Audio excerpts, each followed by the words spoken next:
Have you ever decided one day to check out a film that you have never seen or heard about before, and thought to yourself, maybe not the most interesting thing, only to then find out after the fact that you're still trying to process everything you just witnessed? Well, if I had a nickel for every time that exact thing happened to me, I would have 2 nickels, which isn't a lot, but it's not like that number is going to go down anytime soon. Anyway, Raggedy Ann and The Thief and the Cobbler were 2 animated films I had only recently checked out, and because of my fascination for all things animation, I figured, why the heck not? Once I had finished, I of course had to talk about my experience with both films.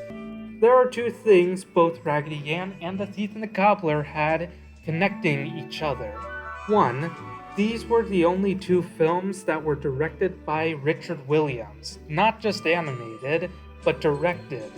While Who Framed Roger Rabbit was definitely the most famous piece of work that he is associated with, these were the first and only feature-length films he had directed back in the heyday. And 2, Ragatha and Throbler were absolutely insane. They reminded me a lot of Alice in Wonderland and Pinocchio just by the sheer nonsense that happened from one scene to the next. Now, as I'm reviewing them, I'm only going to be talking about the films themselves, and not the behind-the-scenes commentary, for one of these in particular had quite the production history, which I will only touch briefly on when we get to that. Also, while I'm going to be talking about my likes and dislikes for each film, I am in no way trying to make my opinion as fact. So if you like these films wholeheartedly, that is good by me. So I guess it's a good time as any to jump on in. As someone who knew basically Jack when going into Raggedy Ann and Andy, a musical adventure, I was naturally assuming that the story was about 2 ragdolls that embarked on a life or death adventure to save a fellow toy. And as it turns out, I wasn't too far off from my initial assumption, for the most part. For the first 40 minutes, it was actually pretty grounded in its story and the characters were charming. Okay, mostly charming. These 2 twin dolls were a bit annoying and unnecessarily dragged out scenes just by saying what was happening or just repeating the same words that a previous character was saying. Thankfully, they don't have a lot of screen time after this. Otherwise, the cast was pretty good. The story begins with Raggedy Ann and the other toys welcoming Marcella's birthday gift, a new French doll named Babette. They tell her how much she'll love it here, but she quickly becomes homesick for Paris, where she originated. Then this pirate captain abducts this new doll and takes off with a ship. So Ragatha and Andy decide to chase them down to get her back. I think it's a good time to mention some of the songs that play during these 40 minutes. Yeah, they're actually pretty good. Both Look and What Do I See and I'm Just a Ragdolly are great at establishing each character's worldviews and motivations for later events, and are a solid introduction to Raggedy Ann herself. No Girl's Toy is a jam and shares a little bit about Andy's character. And Blue, while good, kind of overstays its welcome a little bit, but the real meat and potatoes is Candy Hearts and Paper Flowers. This might actually be my favorite song in the whole movie. It's not quite as catchy as the previous songs were, but I don't know, it's a sweet little song, and it was great in the moment. And after these 40 minutes are up, the plot takes a massive shift into insanity. The blue camel that just sang the blues song talks about flying camels in the sky that he has been chasing ever since he was a lost toy. He becomes so fixated on them that he literally runs off a cliff just to get to them. And so Blue Camel and the Ragdolls then die. Except not actually, because then they find themselves in a pit of fudge where they meet the greedy, who just can't eat enough sweets. You know, this reminds me a lot of episode 2 of Amazing Digital Circus. That just sounds like murder. No, it isn't. I can't stop eating. Anyway, the big gloop monster wants to eat Shaggy's candy heart, but then they fight their way out to safety, only to then enter into Looney Land, home to King Cuckoo, who wants subjects to make him laugh so he can grow big again. Tell it like you see it, dollface. Men of Farquaad stature are in short supply.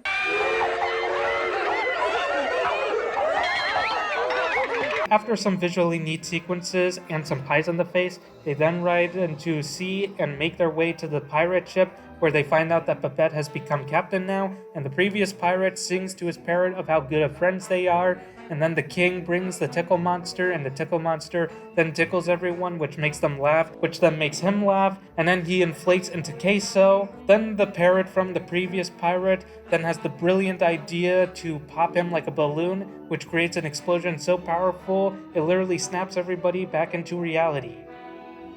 Oh boy. So, let's recollect, shall we?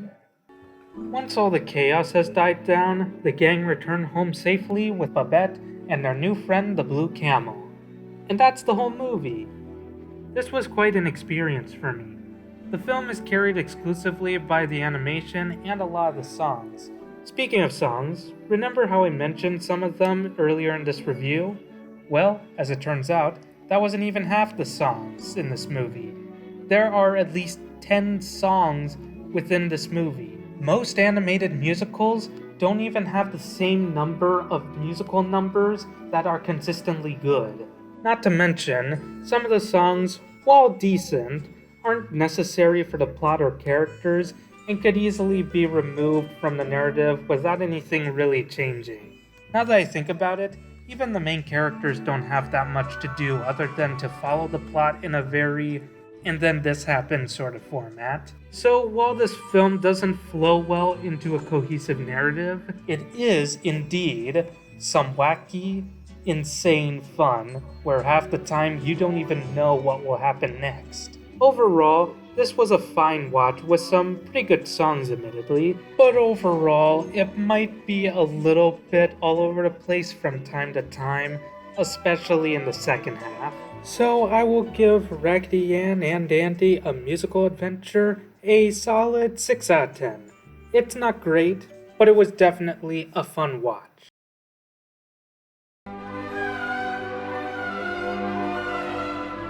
Now, chances are that this is the reason you clicked on this video.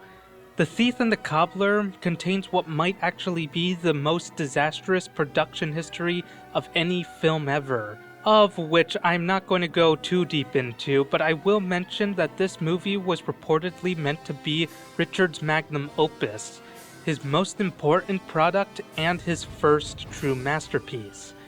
However, because the story was constantly changing, and the fact that there were so many animated scenes that had to keep getting redone, and that there was no frickin' storyboard already made somehow, and the fact that Disney was making a film so similar to this one's premise, and the fact that this film missed its release date twice, with there being a lot of pressure for The Thief and the Cobbler ever coming out, the film came out half-baked as a result.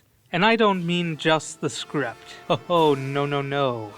I mean nearly 50% of this movie is just storyboards. Presumably the storyboards created after they realized they needed storyboards. Which is like, you know, I think it would be like a little bit important to have storyboards, just a tad. Even other rushed films, many that are terrible, mind you, at least looked visually consistent. This would ultimately result in this film bombing spectacularly.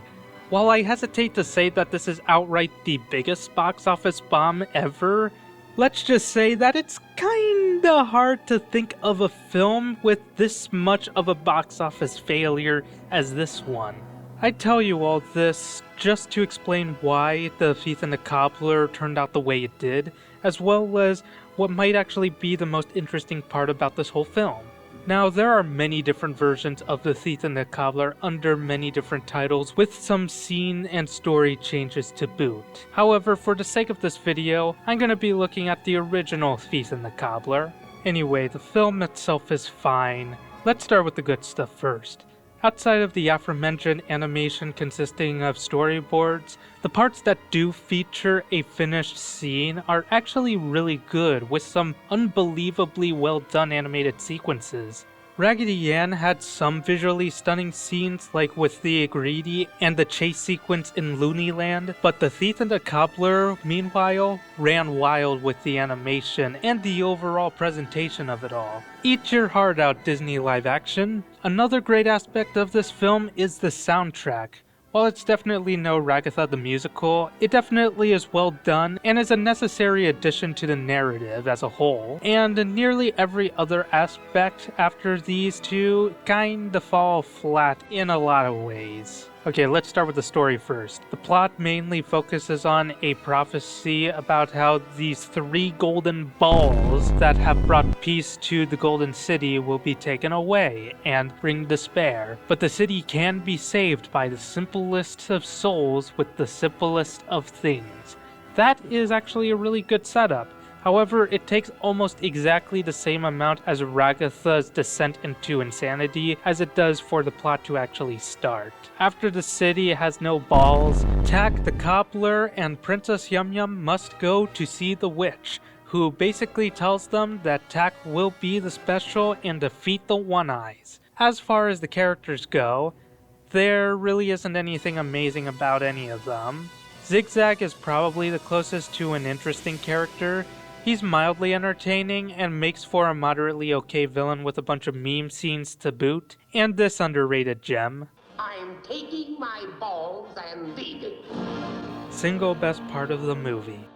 Tak himself is pretty okay. Despite the lack of dialogue for most of the film, or any interesting character growth he goes through, he's still a likable character, and demonstrates his crafty abilities when in a tough spot. You can tell any thought or idea he has just by his facial expressions alone. As for the Thief, while he does provide some really funny slapstick in some amazingly done sequences with absolute absurdity, he ultimately has no bearing on the plot for the majority of the film.